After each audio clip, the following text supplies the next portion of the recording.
Today, we're going to give an examination of the nuclear family irrespective of the way anybody else views it. Now, the current trend in the men's rights movement is that of a reflexive meme that follows a generalized path of fake conservative talking points with no critical thought or ability of its own. I mean, it would rather dismiss inquiry or conclusions that could possibly line up with what some feminists somewhere have proffered for their own separate agendas as being invalid or Marxian or leftist, etc., etc.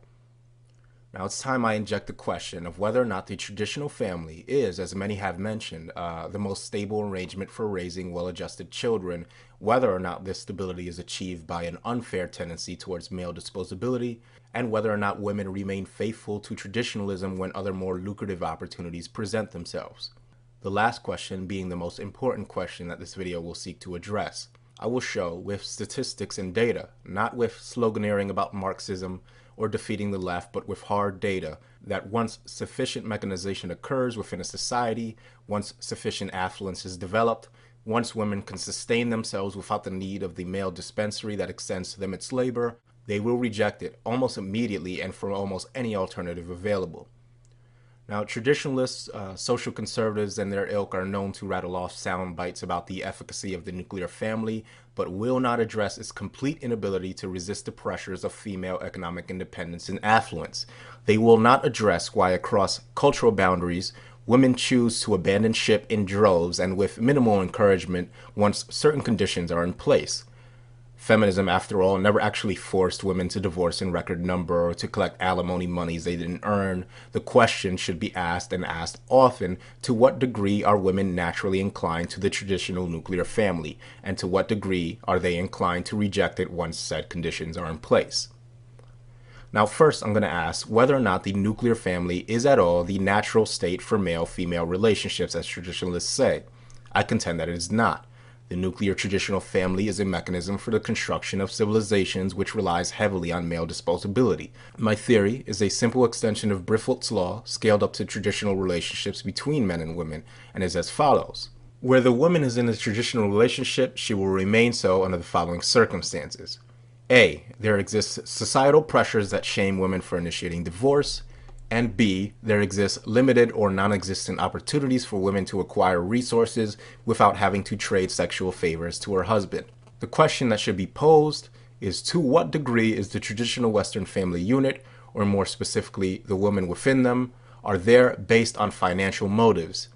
Now, if this traditional family unit isn't predicated on what, when stripped of its social decoration, amounts to no more than a long-term arrangement of prostitution, then we should not see any noticeable changes to its integrity when women are given the financial means to abandon it. There should exist stopgaps: romantic love, fidelity, loyalty, a woman's dedication to family and husband, all of the things that traditionalists cite as the glue that holds the nuclear family unit together. Which brings me to the cited Forbes article titled "Women Who Earn More Are More Likely to Divorce," which states, quote, and this is in the description box. It says, quote, "Career women who are family breadwinners are nearly 40% more likely to get a divorce than women without the same economic resources, according to a 25-year study," end quote. And further down, it continues by saying, quote, "Researchers found that the tipping point is when the wife pulled in at least 60% of the family's income. Couples in this position were 38% more likely in any given year to get divorced, and it didn't matter how rich or poor the pair were," end quote. So, gentlemen, what is this about? I mean, what is traditionalist marriage about to women, really? It's about resources, and in this day and age, that means cold hard cash, to the point where it can be statistically predicted when women will begin to jump ship. Now, one can make the argument that these are not bona fide traditional women we're talking about, but the women in the West that have already been coached by 50 years of feminist influence. And in response to that, this is where we look to Asia for examples of highly traditional cultures where once economic independence became an option for women, they jumped ship in an even shorter amount of time than their American counterparts, 1 or 2 decades compared to 4 or 5 here in the West. We have China, who saw roughly 2 decades and a half of industrial revolution from about 1960 to 1985 during its period of readjustment, which set China on the path to economic competition with the West in modernity. The Chinese, from about 2000 onward, have been experiencing the type of growth and mechanization that is followed essentially without exception by increased affluence and economic opportunity for women. It comes as no surprise that the divorce rate has been steadily climbing and initiated by women in the majority. I cite one of several articles here, first of which is titled, "Women in China Embrace Divorce as Stigma Eases." Observe the following quotes.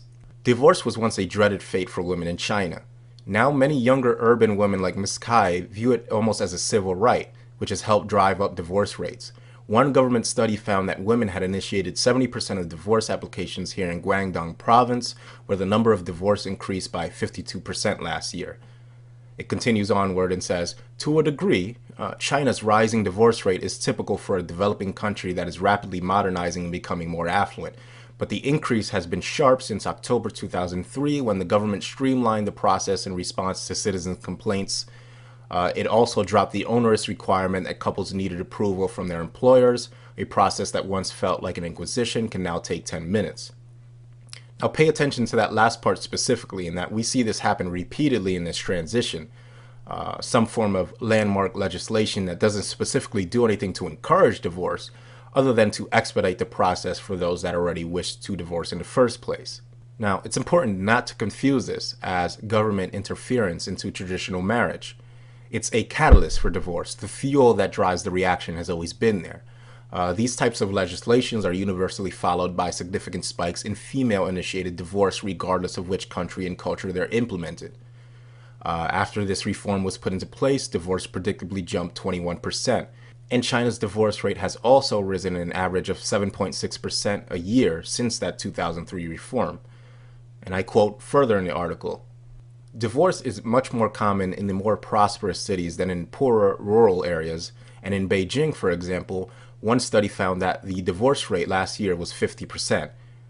Even so, divorce is also rising in rural migrant families where a husband working away from home may only see his wife once a year. End quote. Now, this is textbook, since in rural areas, women who are still largely dependent on male labor will not reject marriage in any significant way. They wait until it's economically safe to do so to reject it en masse. Now, moving on to India. An examination of India reveals essentially the same process. I quote the link article titled "The New Emancipation" via the Asian News Network website. The article says, quote, "The growing divorce rates in both countries," and referring to both India and China, which are old Asian civilizations with deeply held marital traditions, are consequences of their economic boom as well as their growing westernization and modernization, say the experts. In India, this means a growing number of women have become financially independent enough to leave abusive husbands. Where have we heard that before? There's been a decrease in the stigma attached to divorce, and there are greater opportunities for extramarital affairs in more mobile, urbanized, and interactive society, end quote. Again, financial independence for women leads them to divorce en masse. This isn't about love, gentlemen. Traditionalism will only work for as long as it benefits women.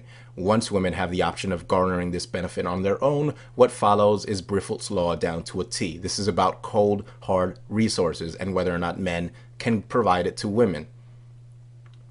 Now, further down it says, quote, Ghosts, I don't know if I'm pronouncing that right, but Ghosts, the matrimonial lawyer, began noticing the divorce rates climbing in 2000, about a decade after India began instituting reforms that strengthened its economy, mass media, and communications infrastructure. These are roughly the same factors that have contributed to the surge of divorces in Indonesia, another fast modernizing society and Southeast Asia's largest economy. The country of 240 million has seen a threefold increase in divorce rates since political reforms were instituted in 1998. This rate translates to 200,000 divorces a year out of 2 million divorce petitions, according to Indonesian news reports, end quote. So again, modernization, increased wealth, increased opportunity for women to gain financial independence is the main catalyst for rampant female-initiated divorce, even in societies that have an extensive, and in India's case, an ancient emphasis on traditional gender roles. They are unceremoniously discarded, no matter how ingrained, no matter how far back the customs of traditionalism extend. They will disintegrate in a decade or so the moment that women no longer need men for their sustenance, meaning two things.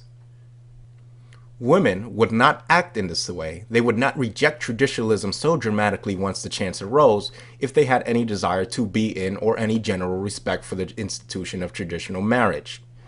They do not become traditional wives for the naive vision of romantic love that traditionalist men are so prone to believe in. When they have the opportunity to subsist without, they do so blatantly and without hesitation, and at least in that aspect, I am happy for women. I'm happy that women don't have to live under this fake, unfulfilling marriage contract that they derive no satisfaction from. The true women haters are the ones that demand women submit to them, that women allow themselves to be led because it's their natural role, supposedly, when women clearly don't want any of it, collectively speaking, of course. Now, my only problem is when women use the state to financially extort men, when they use government to legally steal money and resources they didn't earn. My problem is not with women wanting nothing to do with a traditionalist bully that needs to exercise financial control over a woman to get her to pretend to want him. My problem is with the women that are so lazy that they're happy lying to men about the love and affection she has for them, knowing damn well that if she had a more convenient opportunity to support herself, she would never even associate with her husband.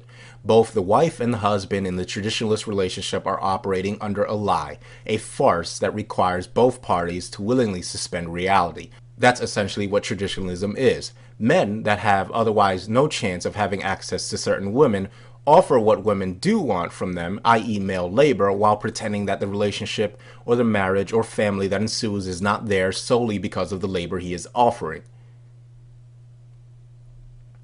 Now, another interesting bit of data, and I want to say first and foremost that I cannot take credit for this find.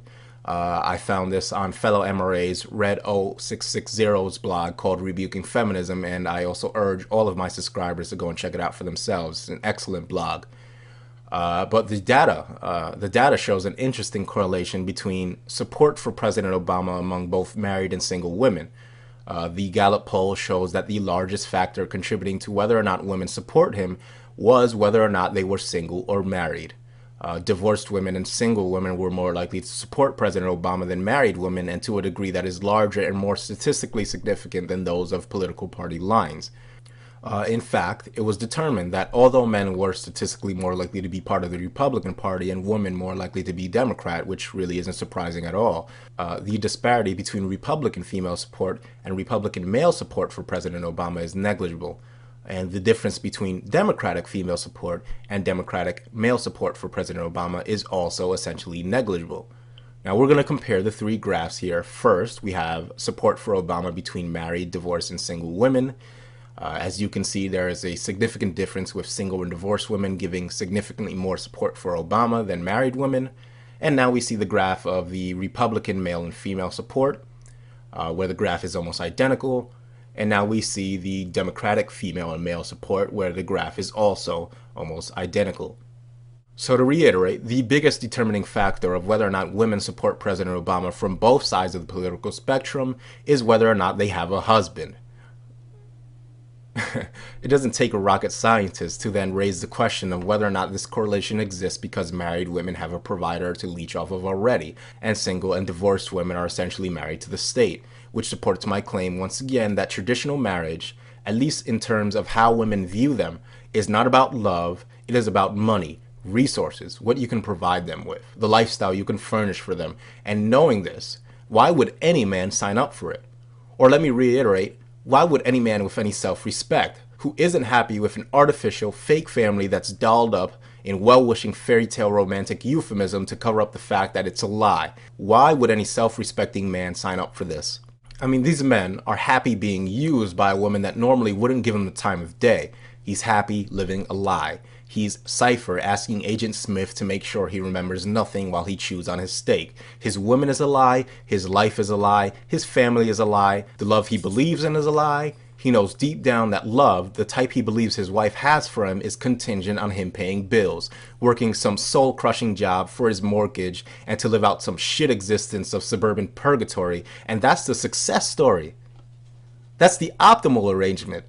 His inability to demand anything resembling an equal share of responsibility from his woman for his family is the real reason half the population does nothing but eat and make babies. It's utterly pathetic. And the funniest part is that he thinks his fake sham of a family is some accomplishment. He thinks knocking up some useless eater that he'll proudly support for the rest of his consequently shortened existence validates his fragile female-validated masculinity. He's a boy proud to pay mommy's way so she can pat him on the head and tell him what a big man he is. He's a stifled adolescent arrested in his development, desperate to graduate to a manhood he has never independently conceptualized on his own. And as for his children, he's so obsessed with the prize of reproduction that he'll do so in an arrangement where he essentially will not have the spare time and energy to have any significant role in their lives. Traditionalists will not tell you the exorbitant costs of supporting children and the parasite wife. They won't tell you that you'll need a relatively high-paying job or income and that you'll be devoting 60-plus hours every week because, according to the wife, a good traditional woman's place is in the home. A euphemism for a life of leisure that too often culminates in the traditional provider being cuckolded since, well, it's his fault for not giving her the attention she needs while you were out busily providing. You know, when I was 13, I moved up to suburban upstate New York. Now, I'm not going to say where, but picture suburban Americana, where all of your neighbors are living this archetypical traditionalist middle-class existence, the kind that traditionalists refer to as the most stable for raising children. But I assure you, that stable it most certainly was not. If there's one thing I wouldn't wish on my worst enemy, it's the modern traditional Western relationship, and I can attest from firsthand observation the amount of social dysfunction that goes on in these families. The women, all mothers, resent their husbands, blaming him for the dependency that she wanted from him in the first place. They're suffocated by the degrading role of being nothing more than a baby machine, and they're too much the moral cowards to honestly admit to themselves that a baby machine is exactly what they wanted to be in the first place. And so they silently bide their time, stroking their worker drone's ego when necessary while pursuing some dick on the side as often as possible with whatever men are around that weren't stupid enough to think that a soul-crushing 70-hour work week is an equitable price for one's genetic legacy.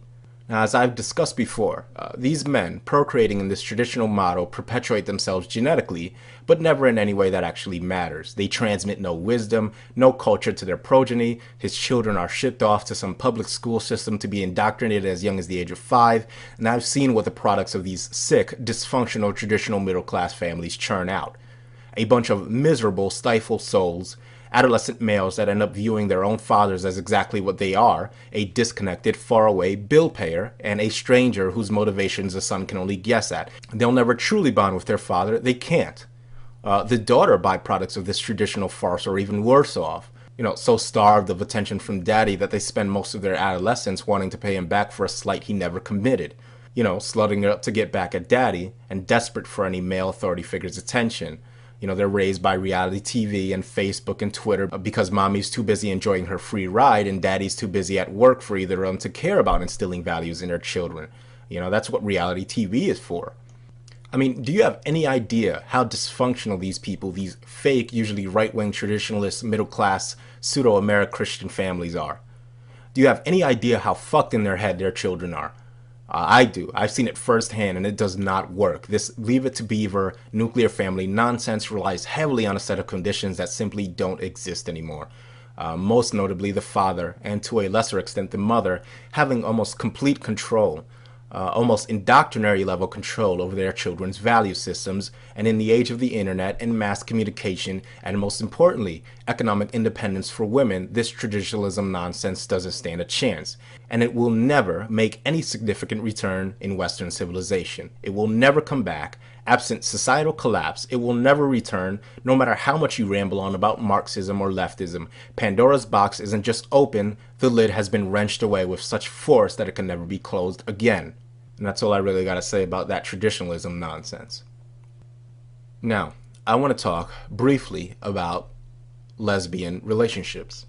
Specifically the 1950s, which were host to a very peculiar time in terms of the lesbian community in the Northeast, particularly the Buffalo area of New York and parts of Canada, that saw a lesbian community on the cusp of and immediately preceding the first wave of 1960s American feminism, which adopted very, very strict gender roles. And we're talking about the butch-femme dynamic that we often see in high-profile and high-status lesbian relationships. This was adopted almost universally by the lesbian community of that time period. They actively pursued relationships that mimic their perceived views of the traditional relationship, where butch lesbians were expected to act aggressively, initiating courtship, defending and even fighting for the feminine lesbians, and providing and protecting, etc., etc. Femmes were expected to act like femme fatales, I guess. You never opened your car doors, or you didn't light your own cigarettes, and you never had to buy your own beer. You could go out with $1 in your pocket and go home with $1 in your pocket. Beer was only 10 cents a glass then, too, so you could go out and get drunk on $2. I looked around and I thought, oh, cripes, I don't know what to do here. I don't feel like a real butch who could pick up a femme, and I'm no femme. No butch is ever going to pick me up. And so I sat there really isolated, and finally I kind of seemed to get a bit chummy with both sides, but never really involved with either side. And I went away from there thinking, after many attempts and going there, that maybe I had to make a stand and choose something so I could be part of this picture. And I thought maybe I'll become a butch, because according to those stories, the femmes did all the work. They went out and had jobs and cooked and cleaned, and butches just had to be cool and wear pants. I would say there were at least probably a ratio of 10 to 1 butches to femmes. So it was really territorial. They would protect their territory, and heaven forbid that any other butch would cross that line. And it was like,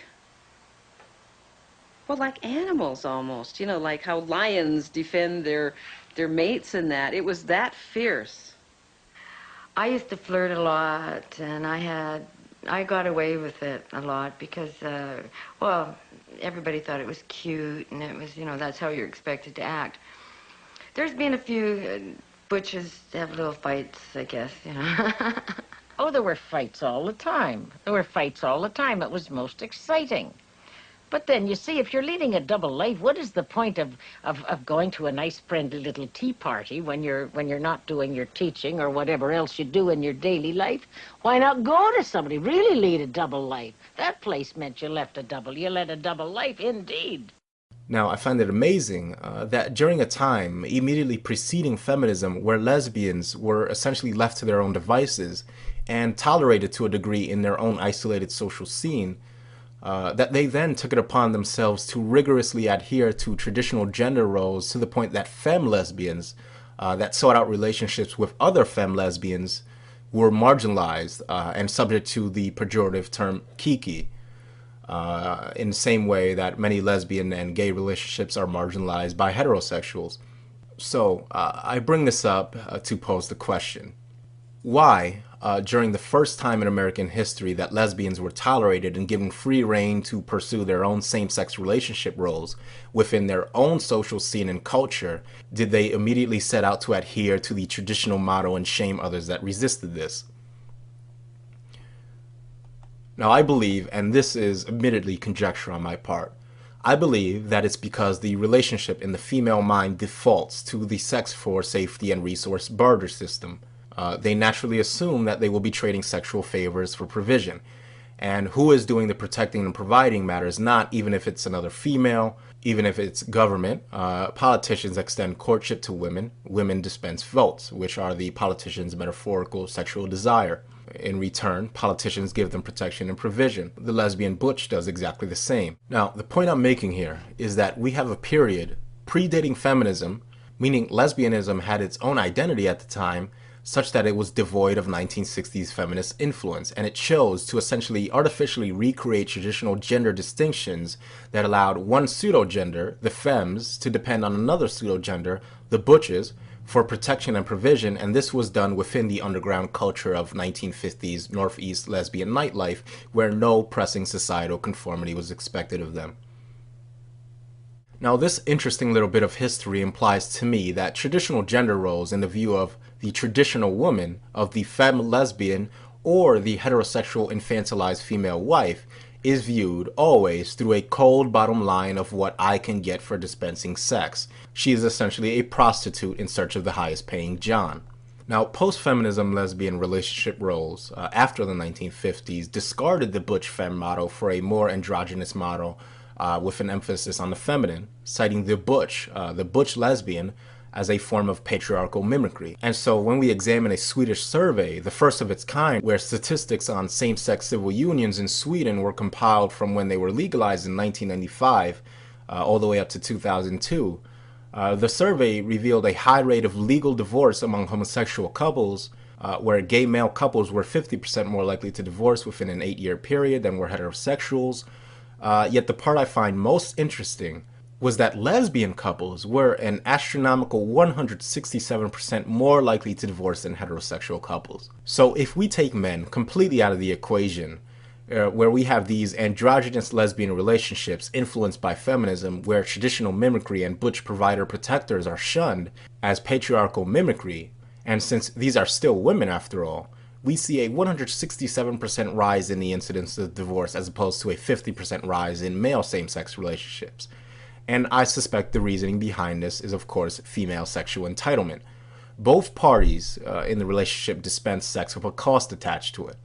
Now, we've often seen lesbianism framed in the context of female sexuality being more fluid than that of men, but if anything, it's constant. It's more constant in that women are much more likely to view sex with their significant others as a transactional exchange, where each partner, being female, expects her main contribution to the relationship to consist of rendering sexual gratification. Now remember that in all patriarchies, societies, even one that is in its pre-collapse feminist intermediary, we see expectations from society in terms of what women offer other than sex converge to zero. Now, if both parties in a relationship happen to be female, a competition then ensues where both parties want utility in return for sex dispensation, and they then begin to resent each other for each other's sexual parasitism. Much like the traditional heterosexual wife begins to resent her newly unemployed husband when all of a sudden the onus is on her to provide for the family, even if he's willing to do all of the household chores that traditionalists identify as being just as valuable and just as important to the raising of a traditional family. And yet, since no societal mechanisms are in place designed to shame women into providing and protecting for other female significant others, this may explain why many lesbian relationships indeed took on that butch femme dynamic where one female adopts the traditionally masculine role of provider and the other dons the submissive feminine role. Now, what we have to ask ourselves, really, is whether or not women truly do view this relationship, this traditional relationship, as nothing more than a cold financial transaction where they are provided for in exchange for male labor, and whether or not this exchange is even. I leave that decision to be made by you. The fact is clear that within these relationships, men live less. If this was an equal exchange, as I've said before, we would see essentially men living as long as women. We would see the same longevity, the same lifespan, unless men are somehow biologically prone to living less than women, which I don't believe to be the case. We would see an equal transaction here. And we need to start examining these relationships, these traditional relationships, in terms of what women are contributing exactly other than sex and reproduction. To me, it's a fake, it's a farce, it's a lie. And I will continue to debunk this nonsense for as long as it's being injected into the men's movement. So I've said a mouthful, and that's all I really got to say for now. More on this later, though.